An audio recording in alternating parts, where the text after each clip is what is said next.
and we're continuing talking about Jesus. We talked about the parables and the teachings and his miracles that he performed. We talked about him choosing the 12 apostles to teach and to mentor and to give powers to for them to go and spread the gospel in other villages at this point and heal and do things like that, and then we got into Jesus coming into Jerusalem for the last time and his triumphal entry on a donkey, and they were laying branches out in front of him and cloaks, just like what we think of today, like rolling out the red carpet. You know, they welcomed him into the city. The common Jews, not the Pharisees and Sadducees, but the common Jews, and it was a big to do.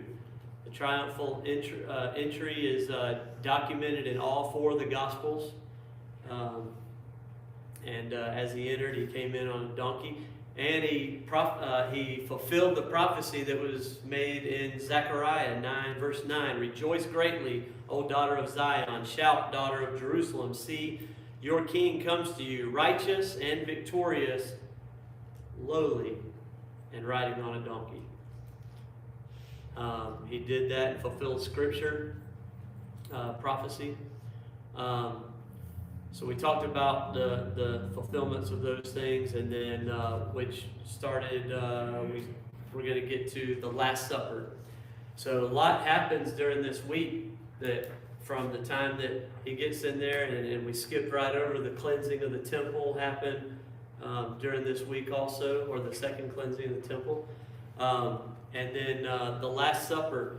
What was the Last Supper? Why was Jesus there in Jerusalem during this week? And what was the big thing going on for the Jews? Which was, yes, ma'am? Passover. Passover. So it's all leading up to the Passover. What do we know about the Passover? The original Passover. The angel of death passed over the Israelites that had blood. Right. It was a foreshadowing of the Passover. What did they eat for the Passover back then? You know, what was it? Lamb. Okay. What else? Lamb. What Bitter else? herbs. Yep.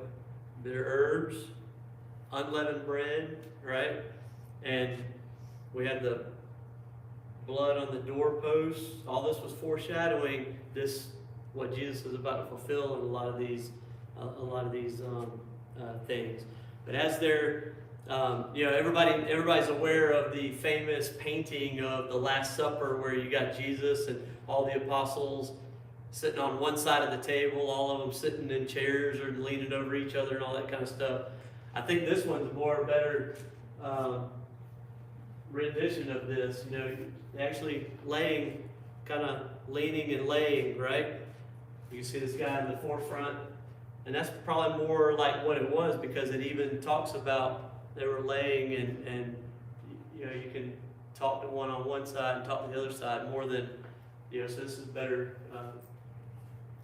fiction of what it might have been. But during the Last Supper, what does Jesus do? He takes the Passover and then does what, Tammy? Breaks the bread for his body and passes it around and said, here, take and eat, this is my body. Right. And And then- wine, where the blood he's going to shed. And then what? Do this in remembrance of me, Remember right? me, yes. And then same thing with the cup. He said he took it and divided it amongst, and they drank that. This is my blood. Just do in remembrance of me, right? And as often as you eat and drink. So he does this, and during this meal, and during this feast, and during this time that he's talking to about here, this is my body and this is my blood. What else happens during this meal? Jesus foretells something, right? The betrayal. The betrayal. The betrayal, right? One of you he's going to betray me, which he was already in the process, right? And so but it hasn't fully developed yet, but it was in the process. And who was that? That was who? Physical. Judas Iscariot, right? After they eat, what happens? Where do they go? What do they do? Back to the garden. They go to the Garden of Gethsemane, right? And it's there where Jesus goes to pray. And how many prayers does Jesus pray in the garden? Trick question. Is it? Yeah, Think so? Why? we prayed the same prayer 3 times. So is Right. it 1 or 3? Three. You pray this morning, you pray this afternoon, you pray this evening. How many prayers did you pray? You might have prayed the same one, but how many prayers did you pray? 3. Prayed 1 hour, and the second hour and third hour, how many? You prayed 1 minute, 5 minutes, and 10 minutes. How many prayers you prayed? You still prayed 3, right? Right, I would say 3. His was an ongoing thing anyways, I'm sure. But it says he prayed, he went and found his apostles asleep, and he went back and prayed again. He went back, right? 3 times though, right? But it also said this was his custom to come to this garden to pray. Yep. Are you talking about the one night, or are you talking about the whole? This is the night after they left the Passover and the instituting of the Lord's Supper. They went to the garden, and during that night, he prayed 3 times. That's the same night, isn't it? Same They night. came to get him. Same night, that's right. Yep, same night. So all this other stuff was going on. Judas, He didn't come with them. right? So he's Right. out there in the middle of betraying him, and while Jesus is at the garden. But He left that, I'm sorry, but he knew where he could find him because that That's was right. his custom. That's right. he left at the supper, didn't he? Yes. Yeah. He bolted, right? And he betrayed Jesus with how much money? 30 pieces. 30 pieces of silver, which back in that time, they tried to figure out kind of how much that is. It was a lot of money to them. I mean, that's the bottom line. Whether it was a little bit or a lot bit, he betrayed Jesus for 30 pieces of silver, and that's also fulfilling prophecy also. So in Matthew chapter 26, yes sir. I'm sorry, I don't know if you're moving on from Gethsemane. I just wanted to say this because it caught me by surprise. When I went to work, obviously nobody here knows who I'm talking about, but a couple of my co-workers at the funeral, at the cemetery in Brandon, there's a section called the Garden of Gethsemane. And I was in that section, and with 2 people that I worked with who were very complimentary of Jesus, but had looked at the sign at the section, Garden of Gethsemane, and had no idea how to pronounce it. Really? Yeah. If they have no idea how to pronounce that, I'm assuming they have no idea the story of Right. the Garden of Gethsemane. And if that's the case, I find it very odd that you would consider yourself a Christian, and they Right. did. I'm not saying you can't be a Christian and not know that, because God knows the timing of it. But the amount of Jesus this and Jesus that they talked to me with, the day that I met them in the Garden of Gethsemane, so-called, Right.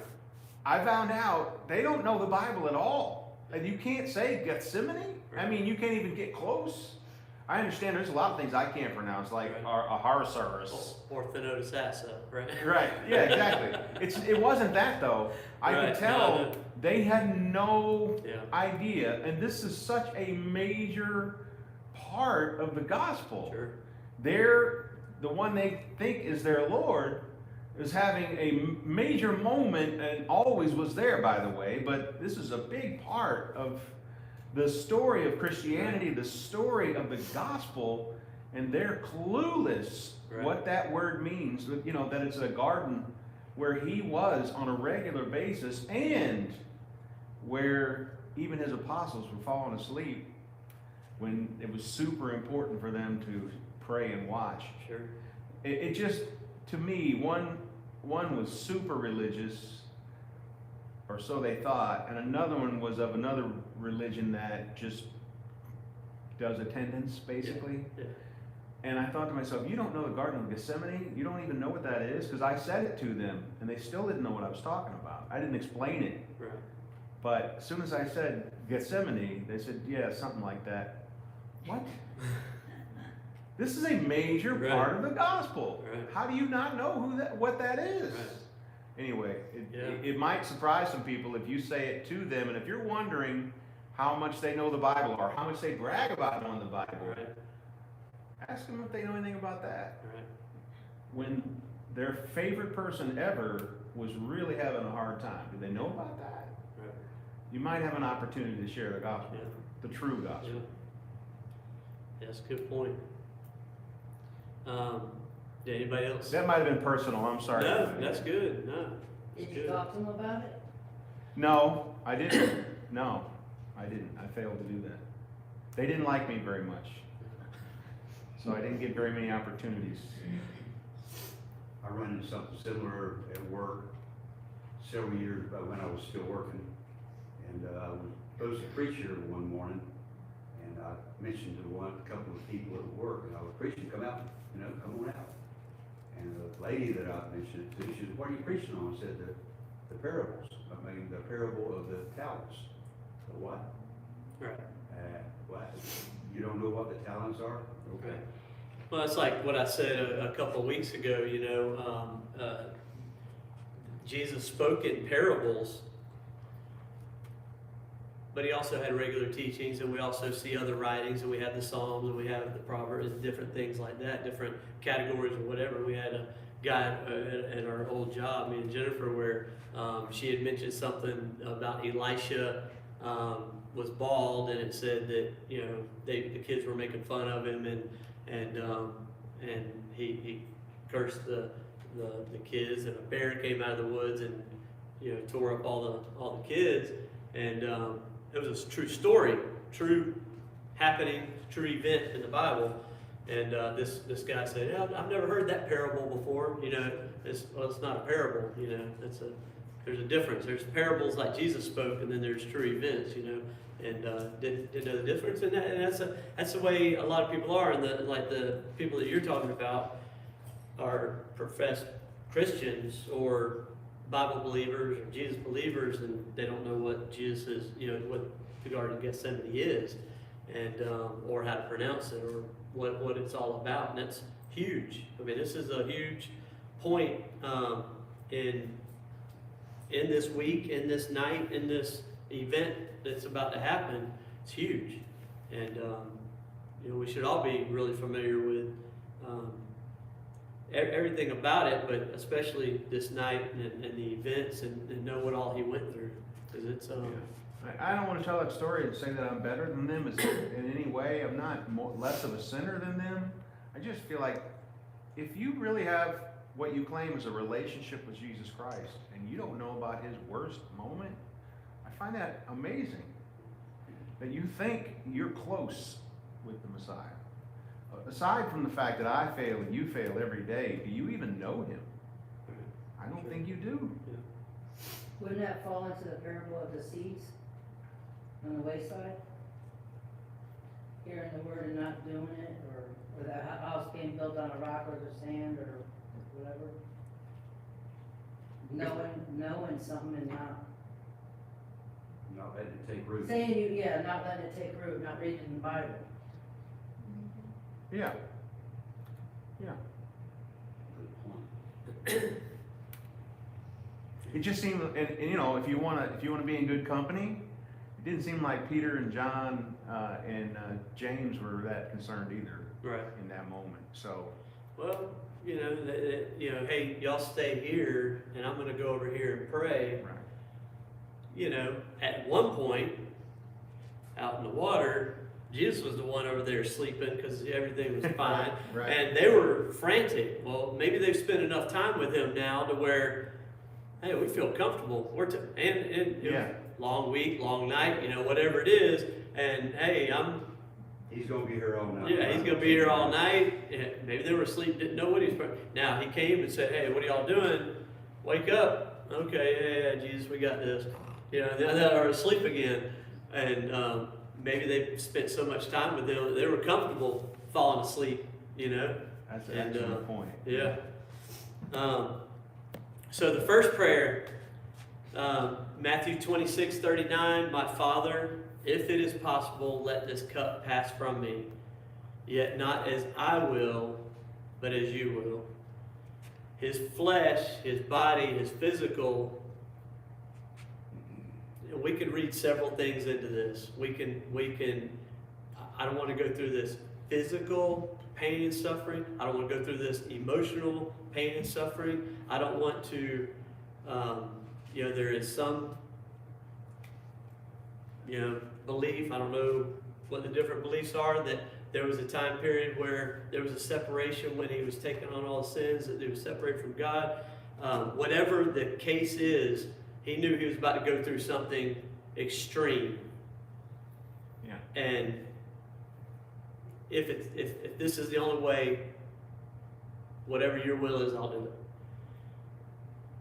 But if there's another way, I'd like to not do it. And that's just the human aspect of it, right? Yeah. The anguish, the anxiety, all the emotions that you can think of that are like that is going through his head, and he knows what he's about to have to go through. He expresses human anguish and desire for a different path, and he ended it by saying, "But not what I will, but what you will." So then he goes and finds his apostles asleep, and then he returned to pray again. My Father, if this cannot pass away unless I drink it, your will be done. Same type verbiage. This prayer shows complete submission to God's will, accepting the inevitable of the suffering. Then he came out and saw them sleeping for the second time. Verse 44 through 46, he says, and then he left them again and went and prayed a third time, saying the same thing once more. Then he came to the disciples and said to them, are you still sleeping and resting? Behold, the hour is at hand, and the Son of Man is being betrayed into the hands of sinners. Get up, let us be going. Behold, the one who betrays me is at hand. So Judas must be coming up, right? So he prays three prayers. Now, Connie's not in here this evening, but her and Steve and I went to the same Bible museum that me and Jennifer and the kids did several years ago. And this was the first time that I had heard what I'm about to tell you, and I don't know, I don't believe there's anything that is, I don't think this is reaching what I'm about to tell you, but at the same time, I don't think anything's in here that God didn't have a plan for. But the Garden of Gethsemane, Gethsemane means oil press. That's the name of it. And in this garden, there was olive trees. And Gethsemane is Aramaic and Hebrew. You take two words together. One of them is press and one of them is oil. And what they did was they had an oil press. They had an olive press. And there's the word right there, Gath Shemanim, which is where we get Gethsemane, and it means oil press. Ancient olive presses were used to crush olives. I learned this at the Bible Museum, and I was like, hey, I never heard that before. So I kind of went back and studied on it, and you can Google it and kind of find different things. And the way it's explained is metaphorically what Jesus kind of went through, and I'm going to kind of tie it all in together if I'm not making sense yet. Ancient olive presses were used to crush olives to extract their oil. a process that requires immense pressure. Think Jesus was under a lot of pressure? This is a powerful metaphor for the intense suffering and pressure that Jesus endured as the weight of humanity's sin was placed upon him and all the anguish that he's about to go through by being on the cross. And when they're crushing the olives, the first round of crushing the olives produces the purest oil, and they use this oil for temple anointing and offerings. And it symbolized Jesus' divine nature and the first, most profound prayer to the Father. The second pressing, the quality is down a little bit on the oil that they get from it, but it's made for food and medicine. This symbolizes Jesus' role as spiritual nourishment for the world, as in his prayer for the daily bread. So they used it for food and for medicine. And then the third pressing of the olives to get the oil is the last quality, but they use that for lamps and soaps and things like that. And that symbolizes Jesus' ultimate sacrifice for healing and the light of the world. But the biggest thing about this is it's pressed and it's pressed and it's pressed, and not anything is wasted. Something's used for something. And Jesus talks about being the daily bread. He talks about being the light of the world, talks about all these things. And I find whether that is the meaning behind why Jesus went to the Garden of Gethsemane, it makes sense to me. And if something's in there that's odd, might be something to it, right? But the overall meaning, the three presses and the three prayers, emphasize that every part of Jesus' suffering was essential for the full process of salvation to be realized, ensuring that nothing was wasted in the redemption of humanity. And as we can see, when Jesus is praying, his anguish was just so much. He had, was it sweat like blood or teardrops like? It was sweat like blood. His sweat was blood. I know that I've never prayed that hard or thought about something that hard, but it was extreme. Immense pressure, just like the oil presses. We've talked about he's sent to a place called the place of the skull, right? Golgotha. And we can see that from where David cuts Goliath's head off and takes it to the place of the skull. So there's some comparisons there. And I don't think this is much different than that. There's a reason why he went to the Garden of Gethsemane, the oil presses and things like that. And I think there's a connection there. Who was it that betrayed Jesus?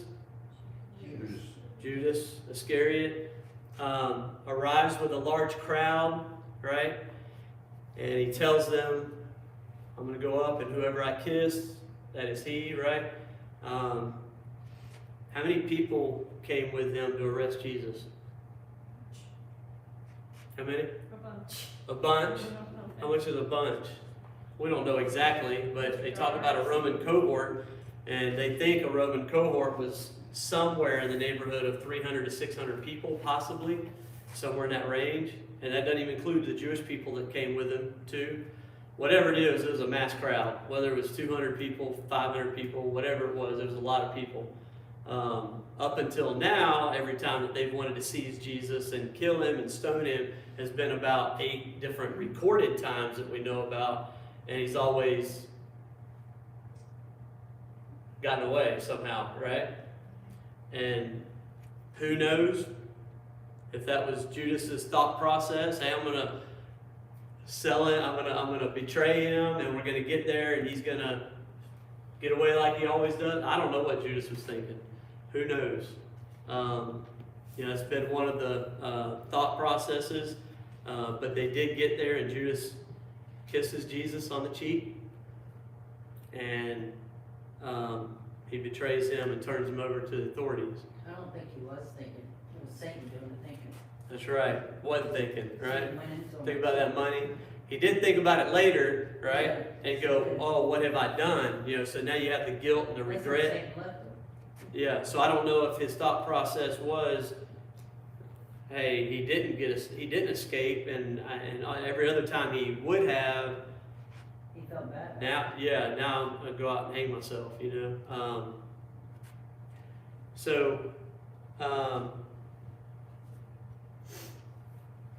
What else happens here in the garden? Talking about Peter and the, Peter cuts an ear off. Yep. He ready to fight all 600 people. Yeah, right. So you have the servant of the high priest was there, and now Matthew, Mark, and Luke, and John all record the event. Okay, and Matthew, Mark, and Luke, they record the event, but they don't name Peter, and they also don't name the servant's name. They just said that, you know, it happened. John records that it was Peter who drew the sword, and who remembers the guy's name that Malchus, right?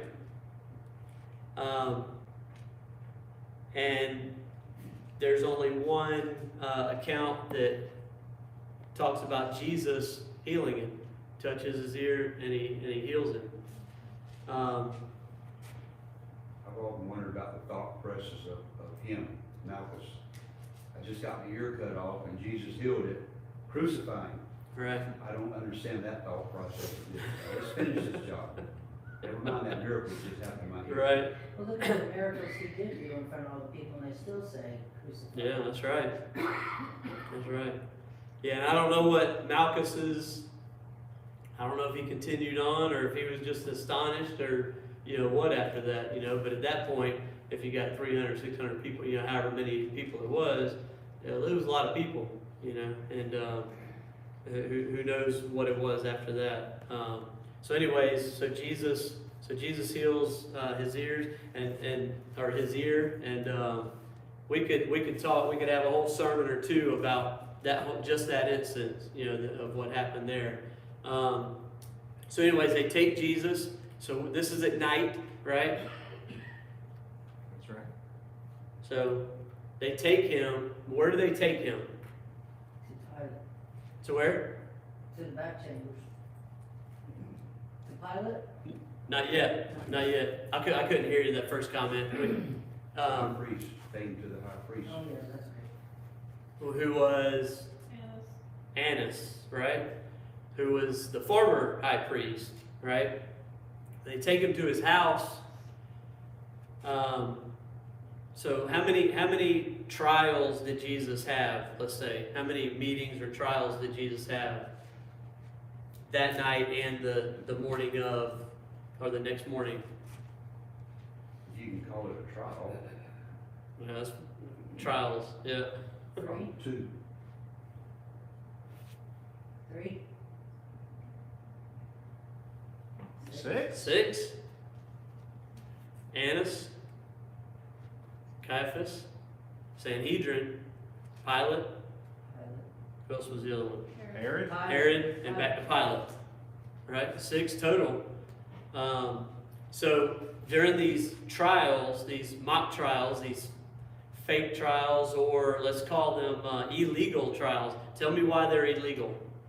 Not That supposed was not, to do it at night, not supposed to do it at night. I didn't put it up on the boards. I've got a list, so I'm going to mark them off as we say them. What? Night? Nighttime. Okay. Because you can't give them a trial without everybody being there. That's right. What else? Passover. Huh? Passover was, Was it on the Sabbath? During the Passover at night, and then you said, what'd you say? Everybody- Can't do it without everybody being there, right? So they took him to Annas' house, right? And it was kind of a informal questioning, but it was more private, so it wasn't okay. So that's private. What'd you say, Tracy? I was wrong. What else? Are you counting the false witnesses? Sure. Yep. Yeah, I'm counting all of that. Yeah. So it says in Mark chapter 14. Let's turn to that. Mark chapter 14, verse 55. Mark 14.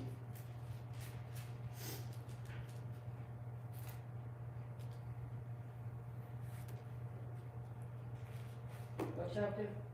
Mark chapter 14, verse 55. Actually, let's start at 56.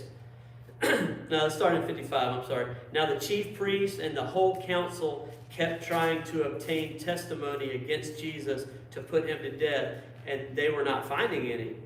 For many were giving false testimonies against him, but their testimonies were not consistent. So they had false witnesses, and none of their stories matched up, which that under Jewish law, that can't happen, right? So many false witnesses, and they didn't match up. They finally found two people that were false witnesses that their story jived, so they took those two and said, all right, we're going to use those two to continue on with the trial. All right, what else? What else was illegal about it? Jesus wouldn't answer them either. Yep. To a certain point, he did end up talking to him later. Went to the praetorium, that was illegal for a Jew to be there, I believe. Yep. Conducted by a court that was biased already against him. And lack of defense. Jesus did not have a right to a counsel. You know, they took him, and there he is by himself, and everybody's against him. So he's by himself. So he didn't have a right to a counsel. That was illegal. And his confession under Jewish law was not admissible as evidence. So even though he said that he was what you say I am, that was not. He didn't have counsel, and his confession was not admissible as evidence. So, and the Jewish law required capital cases like this to be public during the day, and it moved forward despite evidence of a wrongful arrest and bias. So there's a lot that, we generally when we talk about it was an illegal court hearing or a legal trial, we always jump to, well, they did it at night. But there was a lot more to it than just did it at night. It was not public. It was, all the other things that we just talked about. So these trials are recorded in the Gospels and are characterized by a series of legal and religious proceedings that highlight the tension between Jesus and the Jewish and Roman authorities. And then, again, the trial before Annas. He's brought before Annas, the former high priest. At the initial hearing is basically an informal, not discussion, an informal accusation and all that. Then he took him to Caiaphas, which was Annas' son-in-law, and Jesus is brought before Caiaphas, the sitting high priest, and then that's when he gathers, he arranges for the Sanhedrin. So now we're in the next morning. Sanhedrin is the following morning. So the trial before the Sanhedrin is brought before the Sanhedrin, the Jewish ruling council, where false testimonies and accusation of blasphemy are presented. After they find him guilty, so Annas, Caiaphas, Sanhedrin all found him guilty. So then they take him before Pilate. And who is Pilate? He's the governor, He- the Roman governor. Yeah, he's the Roman governor, right? So now we were dealing with Jewish, and they're like, okay, we've got enough. Let's take him to Pilate now. So they take him to Pilate, and Pilate questions him. Now, this is the Romans. Why are we getting involved with all your Jewish stuff here? We don't find anything wrong with him. We can't find any fault with this man. So Jesus brought before Pilate, the Roman governor, where he's tried for blasphemy and sentenced to death. Well, blasphemy, that doesn't have anything to do with the Romans. They don't care. But they take him before Herod, and he's found innocent against Herod, or in front of Herod. They take him back to Pilate again, and this is where famous quote from Pilate, right? I'm gonna wash my hands of this, and basically he's listening to what the Jews have to say, and now there's a big uproar with them wanting Jesus dead. Didn't his wife put that in his head, that this is a holy man? Yes, that's right.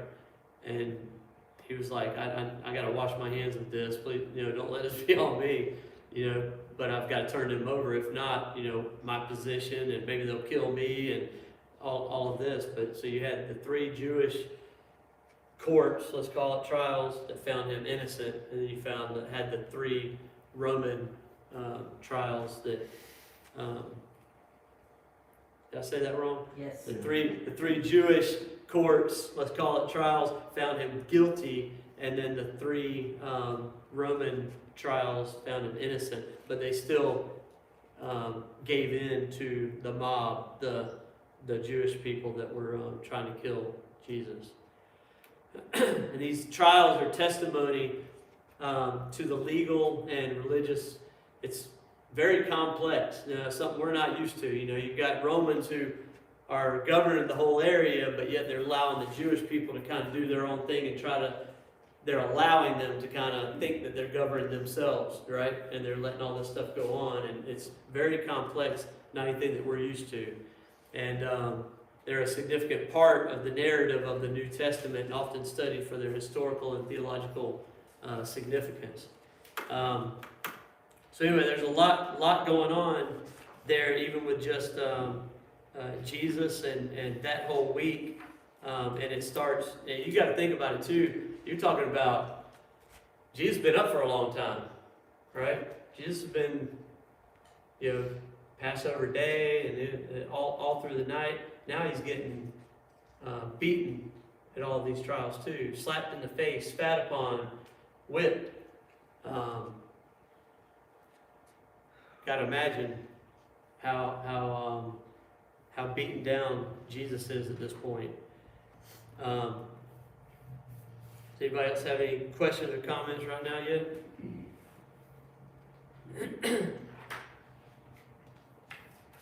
Turn with me to page 164.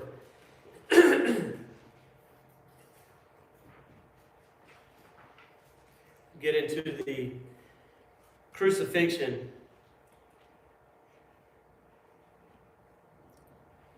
Over here on the left, you'll see it's from the Latin word, I don't know how to say it, but out of the cross, excruciating. You can see the word crucifixion kind of in that. This was something that the Roman soldiers were experts at. Torture and pain, and that's the things that he was having to go through on our behalf. They took him to the place of the skull, and we talked about that when we were talking about David and Goliath, like I mentioned earlier. It's when David killed Goliath and cut his head off, and he took it to the city of David, and that's where we believe that the place of the skull at Golgotha, and you can hear Goliath was from Gath, and we believe that's the same place. So all these foreshadowings about what was to come thousands of years later, here we are. But in Jesus' time, his crucifixion, how many people were crucified with Jesus at the same time? 2 others. Yeah, 2 others. And what were they being crucified for? What was their offense? Thieves, weren't they? Thieves. Do what? Thieves? Thieves. Both of them were thieves. That's correct. Yeah. Have you considered the fact that David cut Goliath's head off, Golgotha, and Jesus cut Satan's head off? Did he say he would bruise him on the head or Crush his head, Crush bruise his his head. heel, crush his kind head. of another Yeah, similarity there? And he's the son of David right. in Yeah, a sense. yeah. There's a lot of things like that that kind of tie in together. You look back and that makes sense. So we got just a little bit more time left, but that's all I've got tonight for the class. That's what I've prepared. So does anybody else have any comments or questions? Anything else you want to bring up? You want to bring anything up? Because there's a lot in between here we could hit on. Isn't the city of David Bethlehem? The city of David. So, sir. That's Jerusalem. Yeah, so it's actually both at different times, right? It was city of David is Bethlehem because that's where he was born, and because it talks about Jesus being from the city of David also, but because of Jerusalem and the temple, sometimes Jerusalem, right outside of Jerusalem, is it in the city limits or is it right outside the city limits? It is What? city of David, the area that's called city of I David. always thought Jerusalem was the city of David. Well, I think it's a portion of what we know of Jerusalem now. I think there's like a area like right outside, either right outside or a section of Jerusalem that's also called City of David also. But In yeah, today's world, or? Mhm, yeah. Okay. yeah. If you look at today's map and kind of look at it like where was the City of David, it's like a portion of the bigger Jerusalem that's walled or whatever, and there's an area. But the City of David that is also Bethlehem, because that's where he was. That's where his father Jesse was, and that's where he was anointed, and that's where Jesus was from. But it was also the City of David. Yes, sir. You got to think or wonder that Jesus growing up as a child and a young man and stuff, he was familiar with crucifixion. He would probably see it and knew the pain and the suffering and the death associated with it. Yeah, that's right. That's right. But I like when you explained about the wine press and everything, that makes sense now with him sweating blood, all the pressure on him, That's right. that makes a lot of sense. I never really thought about it, and then at this Bible museum of the Bible up in D.C., there's like 4 floors or whatever it goes through on how we got the Bible and all that, which Leo did a fabulous class on that a couple of years ago. And then like the second floor had different things. Anyways, it told different things like that, and I'd never heard that before, and I did a little bit more studying on it.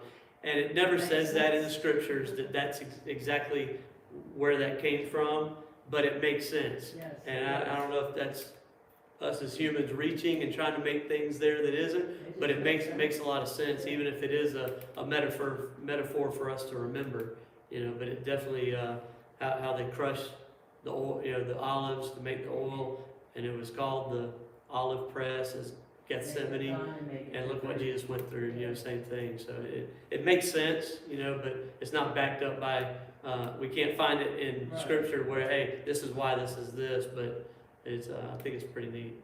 Yeah, the sweating Yeah. blood. So, all right. Does anybody else have anything else before I close? All right.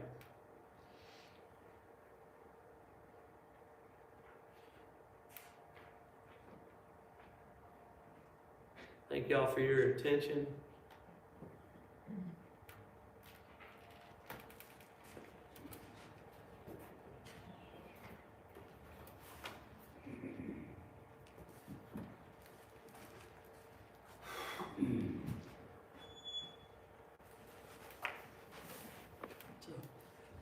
Who's leading the song? Oh, I got it. No, I got it. What is that, 280? Okay, there's a number of 283, I think.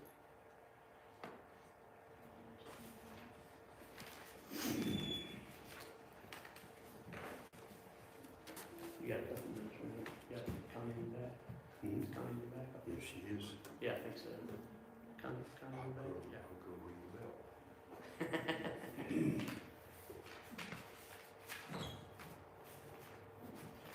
Can't remember the number.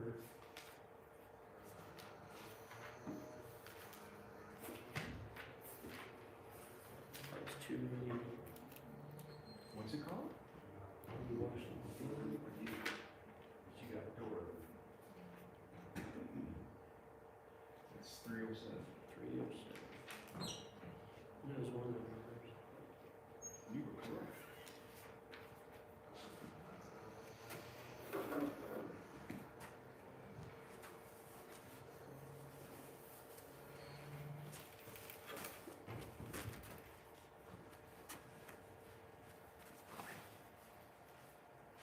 I'll let you know when.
170 right now.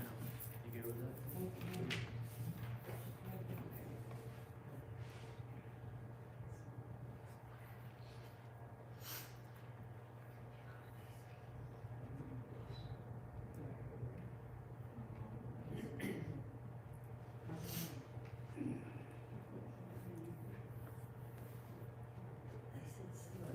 All right, we're gonna sing one song. We got a song for request. We're gonna sing one song, and then Randall will give the invitation.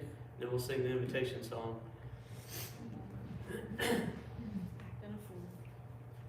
We can do it by the book, Greg. No, hang on, Okay. just a second. Sounds Alright. easy fix.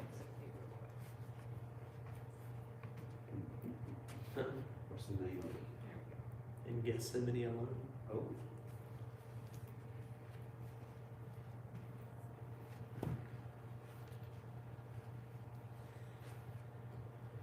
And this request in Gethsemane alone for the class topic we had tonight. So let's sing this song, and then Randall will lead us in an invitation. Oh, what wondrous love I see, freely shown for you and me, by the one who did atone. Just to show his matchless grace, Jesus suffered for the race. In Gethsemane alone. Oh, what love, matchless love. Oh, what love for me was shown. His forever I will be, for the love he gave to me. When he suffered all alone. Tarry here, he told the three, tarry here and watch for me. But they heard no bitter moan, for the three disciples slept, while my loving Savior wept.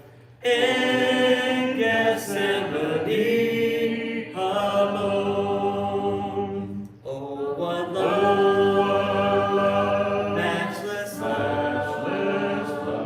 Oh, what love for me was shown. His forever I will be, for the love he gave to me. When he suffered all alone. Long in anguish deep was he, weeping there for you and me. For our sin to him was known. We should love him evermore, for the anguish that he bore.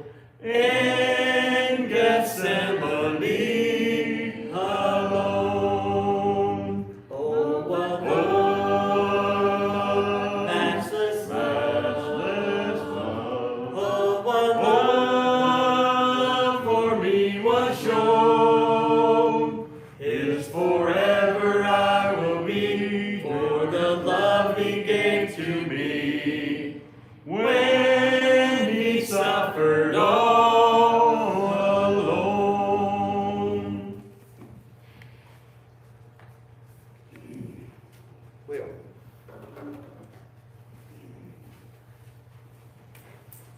a couple of years ago, I gave an invitation and relayed a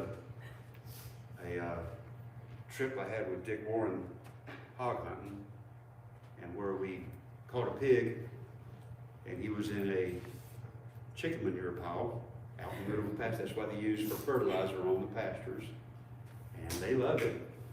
We caught that booger, and he stunk. He's a boar hog. He stunk. And we got home, and I called Dick up and said, Dick, how do I get this smell off my hands? I can't. He said, I don't know. I got the same problem. I can't, you know. And so something happened a couple of weeks ago, and I thought that's got to be an invitation in that. So it wasn't a hog hunting trip. But anyway, have you ever got a prize?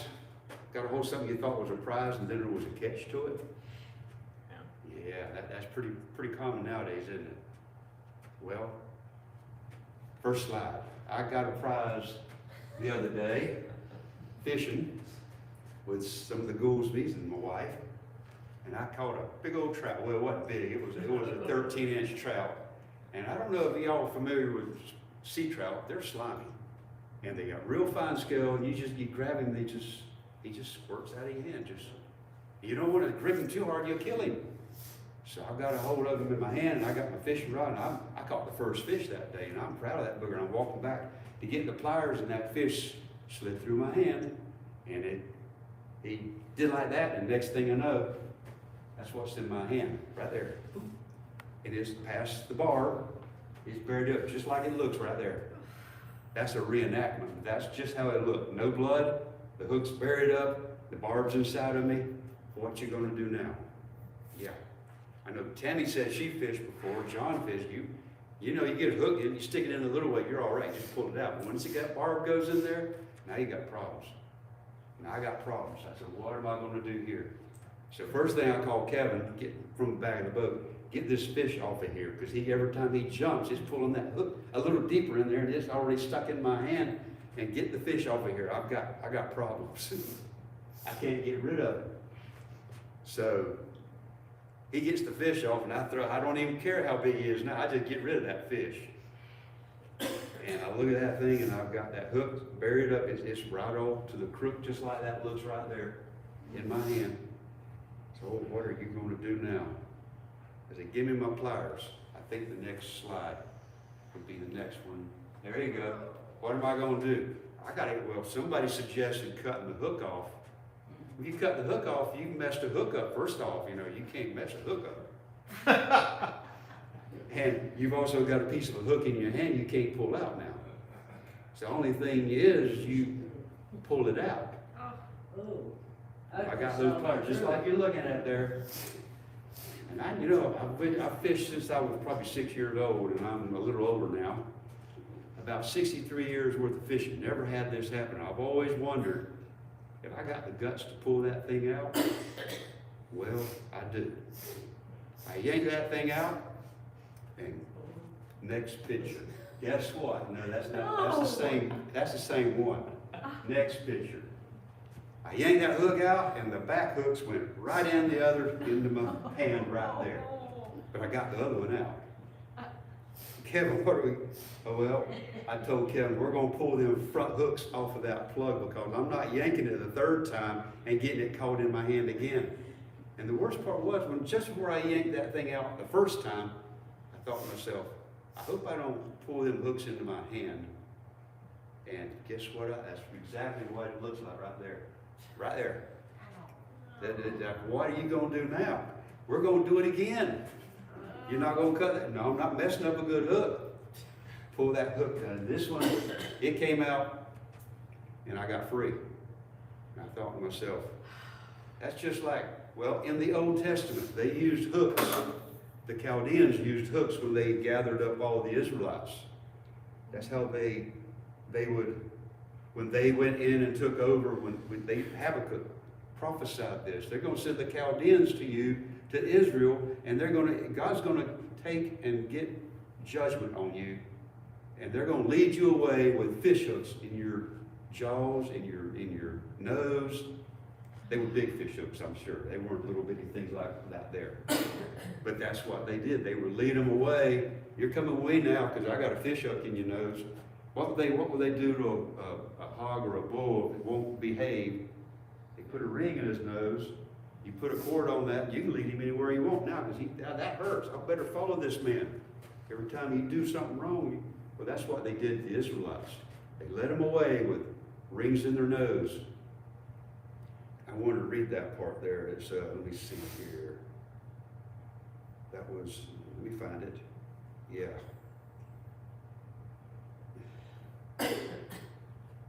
The Habakkuk chapter 1, verse 15. New American Standard says, the Chaldeans bring all of them up with a hook, drag them away with their net, and gather them together in their fishing net. Therefore they rejoice and are joyful. Talking about the Chaldeans. They're fixing to haul all of Israel away. This is God's judgment on them. The hooks were represented of, let me back that up one. You can tell I don't use a phone to do preaching or anything.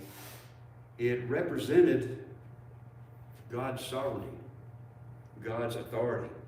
You put a hook in somebody's nose, they're gonna do what you want. You put a hook in somebody's hand, I would do anything you want me to do. Just let me get away from that fish and Kevin, help me out here. You know? And I thought to myself, what about, I mentioned you think you get a prize and you get caught with something. Well, I thought I had a prize in that fish and I got caught. I caught the biggest thing that day, didn't I? Me. But the devil's the same way. He's gonna give you a prize, but he's gonna catch you also. And now what you're gonna do? You can't depend on yourself to get that hook out. I pulled the hook out, but I hooked myself again. And that's the way the devil works. You can't get away from the devil. You gotta go by the way God said. Just like Dick saying, how do you get the smell off? I don't know. That's sin. You get sin on you. You get sin hooked into you. You gotta follow God's law, God's rules to get it off of you. But that's but we got one more picture? Was that the last one? That's it. That's all, okay. Yeah, so I sat on the back porch and I will admit, I cut the barb off and I said, stick it right there. That's the mark. Put it right there and take